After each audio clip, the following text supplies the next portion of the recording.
Fujimori dictador, Fujimori genocida, Fujimori violador de derechos humanos. Así te lo repiten, así te lo gritan, porque así se lo han metido en la cabeza desde hace años. Pero cuando uno deja de repetir narrativas y empieza a mirar el juicio, los hechos y la forma en la que lo condenaron, aparece una pregunta tan incómoda que muchos zurditos no quieren responder porque se les rompe el libreto. Si no hubo una prueba directa, una orden escrita, un audio, un video o un documento donde Alberto Fujimori dijera hagan esto o aquello, entonces, ¿en qué se basaron para encerrarlo? La respuesta es clara. No lo condenaron por una prueba directa, lo condenaron usando una construcción jurídica, la famosa autoría mediata. Es decir, dijeron que no necesariamente tenía él que haber disparado, no tenía que haber estado presente, no tenía que haber firmado una orden. Bastaba con sostener que desde la presidencia se suponía que tenía dominio de una estructura de poder y que por eso debía responder por lo que hicieron otros.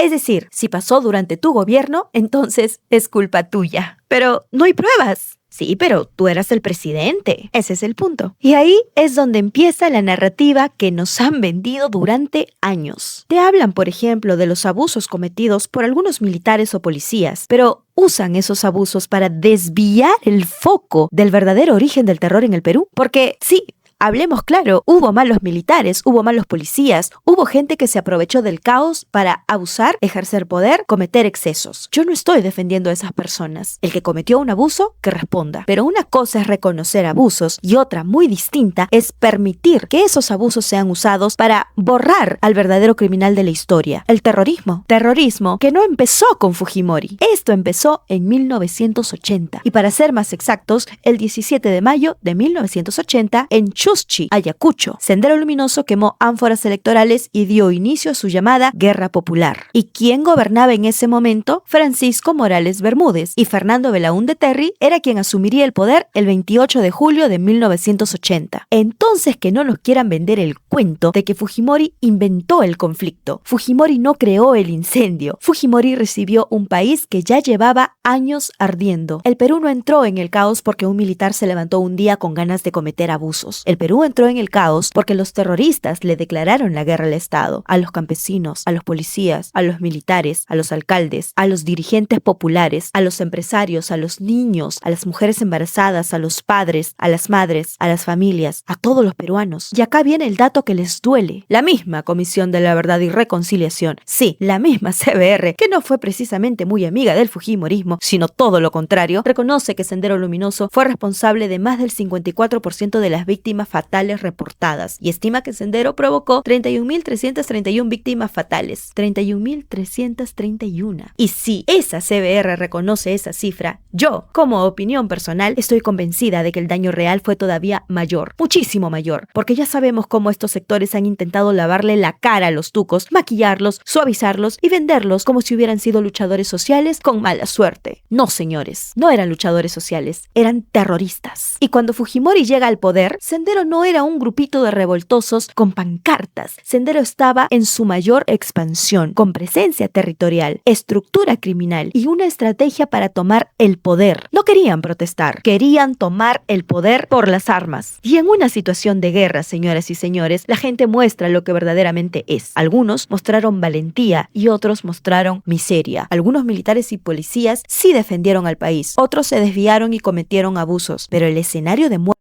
miedo y descontrol no lo creó un peruano común ni una familia cualquiera. No lo crearon los militares, lo creó el terrorismo de la izquierda. Y si quieren hablar del pueblo, hablemos del pueblo. Hablemos de María Elena Moyano, por ejemplo. Sendero no defendía al pueblo. Sendero asesinaba al pueblo cuando el pueblo no se arrodillaba ante ellos. María Elena Moyano era dirigente popular, una mujer de barrio, líder social y se enfrentó a Sendero. ¿Y qué hizo Sendero? La asesinó, porque esa era su verdadera cara. Si el pueblo no obedecía, lo mataban. Si el dirigente popular no se sometía, lo mataban. Si la comunidad se organizaba contra ellos, los castigaban y hasta los mataban. Y acá hay un detalle que no se puede dejar pasar. En este crimen en particular, el de María Elena Moyano, se mencionó el uso de menores de edad como parte de la operación terrorista. Una niña de 11 años, su hermano de 9 y un adolescente de 17 años, alias Tania. O sea, hablemos claro, Sendero no solo mataba al pueblo, también usaba menores de edad dentro de sus actos criminales, porque esa era otra de sus miserias. Secuestraban, captaban, arrebataban niños de sus hogares, los adoctrinaban, les lavaban la cabeza con el cuento de la revolución, de la lucha social, del pueblo, de la justicia,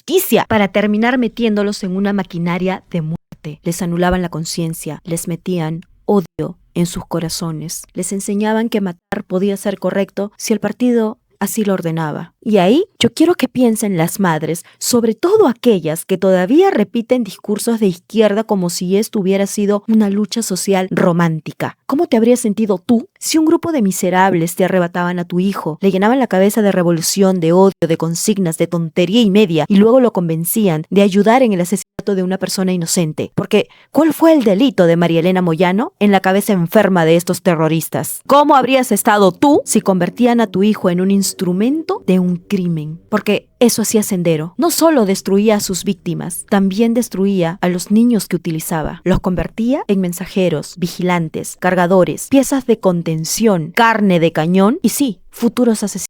Todo para quitarle la vida a una mujer que lo único que hizo fue pararse frente al terror y decir en voz alta sus ideas de libertad. Eso era Sendero. No una lucha social, no una revolución, ni siquiera una protesta radical, sino una organización criminal capaz de usar niños para matar al que no se arrodillaba ante sus ideas radicales. Entonces no permitamos que nos cambien la película. Los verdaderos delincuentes fueron los tucos. Y Alberto Fujimori es el responsable de la victoria contra Sendero Luminoso. El chino no derrotó al terrorismo solamente con discursos. Lo hizo cambiando el marco legal, endureciendo la persecución penal, usando inteligencia, dando herramientas al Estado y permitiendo que la población organizada también pudiera defenderse. Ahí están las normas. El decreto ley 25475, que endureció la legislación contra el terrorismo. La ley del arrepentimiento, que fue una jugada inteligentísima, porque Fujimori no solo le ganó al terrorismo con balas, también se metió dentro de su estructura para quebrarlos desde adentro. Les dio un incentivo para que hablaran, para